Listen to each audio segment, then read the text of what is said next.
સુરતથી આવ્યા છે. હું ચિરાગ નારાયણભાઈ એરવાડિયા, હું આમનો સન છું અને એમને છેલ્લા ઘણા વર્ષથી આમ દુખાવાનો પ્રોબ્લેમ હતો. તો હમણાં થોડુંક 1-2 વર્ષમાં વધારે પ્રોબ્લેમ થવા લાગી હતી. એટલે એમની ચાલ જે હોય આપણે ડગ જેવી થઈ ગઈ હતી. એટલે અમે ગોતી રહ્યા હતા. પહેલા અમે ઘણા ડોક્ટરને બતાવ્યું, પણ એમને બધાએ ઓપરેશનમાં રિપ્લેસમેન્ટનો જ ઓપ્શન આપ્યો હતો, એની સિવાય કોઈ ઓપ્શન નથી. પણ અમે થોડી રાહ જોઈ અને અમને સોશિયલ મીડિયામાં, ઇન્સ્ટાગ્રામમાં પોઝિટિવ પાજી તરફથી આજે અમે એમની રીલ જોઈ હતી રેસ્ટોની હોસ્પિટલની.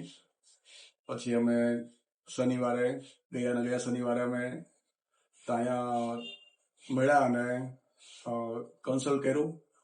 ત્યાર પછી અમને વ્યવસ્થિત લાગ્યું, બધું સાયન્ટિફિક રીતે બધું કમ્પ્લીટ છે. એટલે અમે નક્કી કર્યું ઓપરેશન કરાવવાનું અને ગયા શનિવારે જ ઓપરેશન થયું અને આજે 4 દિવસ છે અને રિકવરી બહુ જ સારી છે. અને પગ આપણો જે નોર્મલ હોય એવો અત્યારે અમને એક્સરેમાં જોવા મળ્યો. રિઝલ્ટ બહુ સારું છે.